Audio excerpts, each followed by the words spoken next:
के बारे में क्लेम था, अल्लाह माफ फरमाए कि भी अल्लाह भी आज तो इसको ना तोड़ सके।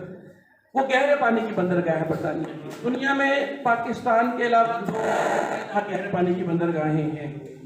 गहरे पानी की बंदरगाह इतनी बड़ी बंदरगाह होती है कि दुनिया के सबसे बड़ा बहरी जहाज बराह रास्त वहाँ लंगर अंदाज हो सकता है। वरना तो आपने देखा होगा कि बहरी जहाज खुश्की से वो पीछे जाके रुक गया, आगे नहीं आ सकता क्योंकि नीचे जमीन आ गई है। तो वहाँ इस खुशक जमीन से वहां तक जो चीज बनाते हैं उसे गोदी कहते हैं, उसे बंदरगाह कहते हैं, बर्फ कहते हैं, गोदी कहते हैं, ये उसके नाम है। ये बकायदा तामीर करनी पड़ती है, अच्छा खासा खर्चा है इसके ऊपर। अल्लाह रब्बुल इज्जत ने हमें इतना प्यारा साहिल दिया है कि ये एक तरफ 50 किलोमीटर का टुकड़ा ऐसा है कि जिसके नीचे कुछ भी नहीं है। बड़े से बड़ा बहरी जहाज बराह रास्त जमीन से आके टच करता है, किसी बंदरगाह की तामीर की जरूरत नहीं।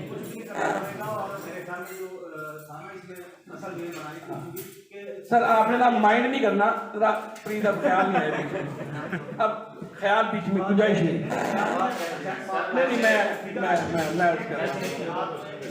मैं आपको कर रहा हूँ, जो बात मैं आपको दे रहा हूँ ना, ये हमको यकीन के दर्जे में है और हमको नहीं इस वक्त थोड़ी सी होनी चाहिए, नहीं कोई मसला नहीं, इस वक्त थोड़ी सी होनी चाहिए। कई बार ऐसा होता है, मेरी पूरी कोशिश होती है कि जब मैं आपके पास बैठा होता हूँ ना, यहाँ कोई और स्पीकर होता है, मैं सिर्फ रेलेवेंट बात पूछूँ। ये बड़ा कीमती वक्त है जो हम यहाँ आए हुए हैं। हो सकता है आप में से बहुत सारे कल यहाँ ना बैठे, मसरूफियत है अपनी, हर बंदा हर वक्त थोड़ी टाइम निकाल सकता है। किसी के कान में पड़ी हुई एक मुफीद बात शायद 20 साल बाद करना होगी जरूर इंशाअल्लाह। मैं यहाँ खड़ा हूँ, जनवरी 1993 में मैंने फिश फार्मिंग का कोर्स एक हफ्ते का लाहौर में मनावर में किया था। वो शमा मेरे दिल में रोशन थी। आज मैं स्टार्ट करने जा रहा हूँ 28 साल बाद। मुझे अल्लाह ने तौफीक दी है, अच्छी बात कान में पड़ जाना बड़ी बात होती है, वो किसी न किसी बेहतरी की सूरत में आती है। तो दुनिया का सबसे बड़ा बहरी जहाज जो है ना, वो 3 किलोमीटर का लेता है वाया, 3 किलोमीटर में घूम के सीधा होता है। तो दुनिया के किसी मुल्क के पास इतनी बड़ी बंदरगाह नहीं है, वहाँ ज़्यादा से ज़्यादा एक नहीं तो 2 बहरी जहाज उसमें लंगर अंदाज हो सकते हैं। हमारे यहाँ 15 बहरी जहाज लंगर अंदाज हो सकते हैं बैक में।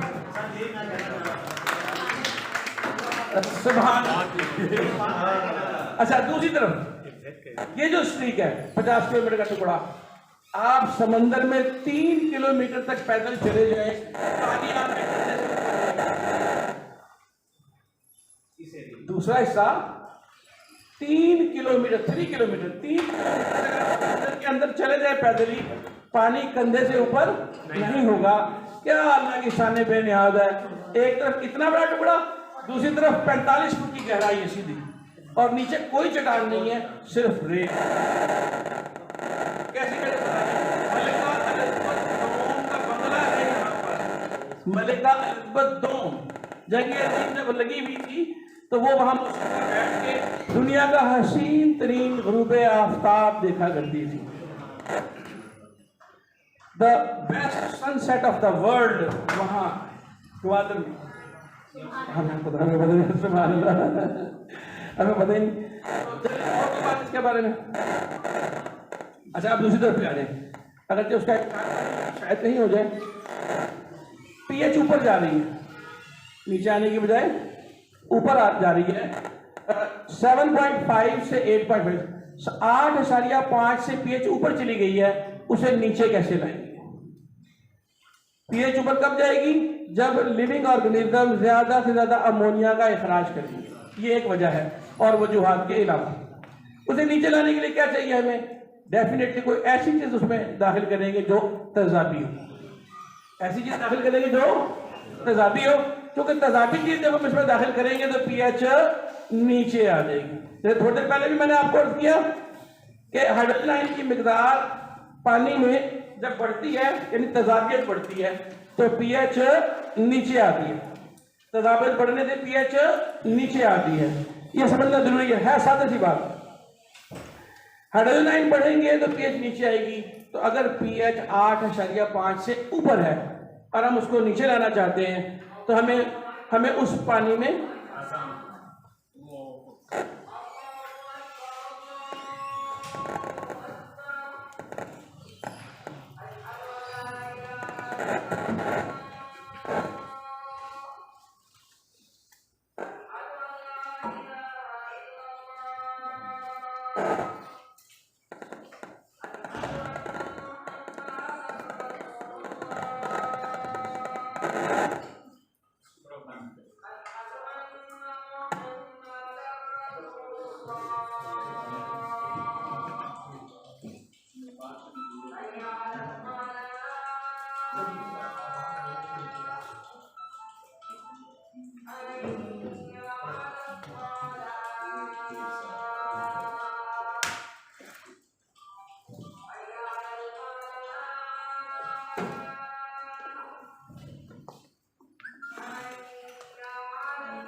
सर एक मिनट से जरा मीडिया वाले थे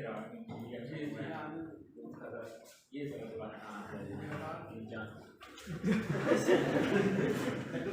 अच्छा वो माइक मैं जरा इधर एक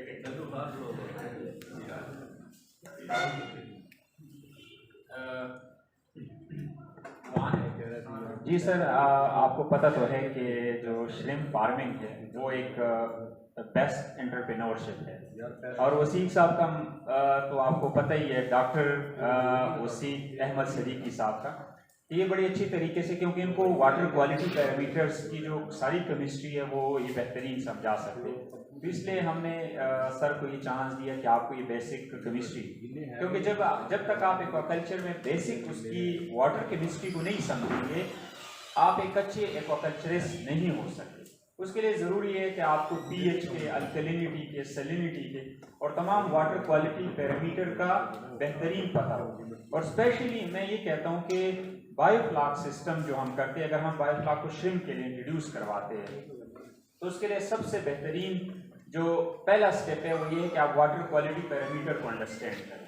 तो ये तो आपके लिए, हमारी लेवल के, मैं खुद, क्योंकि अभी मैं बाकी एडमिनिस्ट्रेटिव सारी चीज़ें मैनेज कर रहा हूँ, लेकिन मैं शाम को सर से रिक्वेस्ट करूँगा कि ये चीज़ें हमें भी पढ़ाएं, क्योंकि हमारे इंटरेस्ट के लिए भी है और हमारे लिए ज़रूरी है। सबसे जो बायोफ्लाक में मेन इशू आता है वो क्या है, वो वाटर केमिस्ट्री, वाटर की जो क्वालिटी पैरामीटर है उनको मैनेज करना होता है। अगर वाटर क्वालिटी पैरामीटर आपको मैनेज करना आ जाए तो आप आसानी के साथ जो है श्रिम्प फार्मिंग या फिश फार्मिंग को बायोफ्लाक में आप इजीली कर सकते हैं। हमारे मोस्टली जो फार्मर है उनको जो नुकसान होता है वो हमेशा उनकी स्टॉकिंग डेंसिटी हाई की वजह से, उनकी जो वाटर क्वालिटी पैरामीटर है, पीएच है, अल्कलिनिटी है, सैलिनिटी है, वो सारी चीज़ें डिस्टर्ब हो जाती है और जिसका मेन इफेक्ट उसकी आता है कि उसकी मॉर्टिलिटी। और अगर वाटर क्वालिटी पैरामीटर, जैसे मैंने आप लोगों को बताया है कि वाटर क्वालिटी पैरामीटर अगर आपकी अच्छी नहीं है तो आपका जो लेवल ऑफ स्ट्रेस है लिविंग ऑर्गेनिज्म का वो बढ़ जाता है, जिससे इम्यूनिटी ड्रॉप होती है और अल्टीमेटली आपके पास क्या हो जाता है, डिजीज़ का वहाँ पे जो है ना डिजीज़ आ जाती है और मोस्टली मॉर्टिलिटी होती है। तो ये जो डॉक्टर वसीक अहमद सदीकी साहब समझा रहे हैं ये चीज़ें, इनको आप लोग अंडरस्टैंड करें। कोई भी इस लेवल पे आपको चीज़ें, चाहे मैं एक एक्वाकल्चरिस्ट हो कि भी मुझे ये केमिस्ट्री का नहीं पता है, क्योंकि ये चीज़ें बहुत डिटेल में, ये सारी पूरी केमिस्ट्री इसमें इन्वॉल्व है। तो मैं इनका नहायत मशकूर हूँ कि सर बड़ी अच्छी तरीके से, क्योंकि मैंने ये जो पीएच का और ये जो कंसेप्ट इनका देखा तो मुझे बहुत ही अच्छा लगा, मैं इसलिए अपना काम छोड़ के इधर आके इनको सुनने लगा। तो ये आप डिटेल में सुने ये चीज़ें। तो मैं शाम के टाइम, क्योंकि एक्स्ट्रा टाइम हम कुछ फ्रेंड आपस में बैठते हैं, मैं सर से उनके लिए भी रिक्वेस्ट करूंगा कि वो सारा एक प्रॉपर लेक्चर पीडीएफ की सूरत में बनाएं, वो हमारे साथ शेयर करें, फिर मैं वो ग्रुप में भी शेयर कर दूँगा। मैंने आपको कहा ना कि वाटर क्वालिटी पैरामीटर और वाटर केमिस्ट्री समझना बहुत ज़रूरी है एक्वाकल्चर के लिए, और स्पेशली कि इसमें कैसी चेंजेस आ रहे हैं। अब जैसे ये समझा रहे थे पीएच और ओएच की सारी कंसेप्ट, यकीनन माने जितनी भी एक्वाकल्चरिस्ट यहाँ पे बैठे या हम लोग हैं, किसी को भी नहीं पता। हमें सिर्फ ये पता है कि यार एच के आयन बढ़ जाते हैं तो उसकी वजह, तो ये हमारी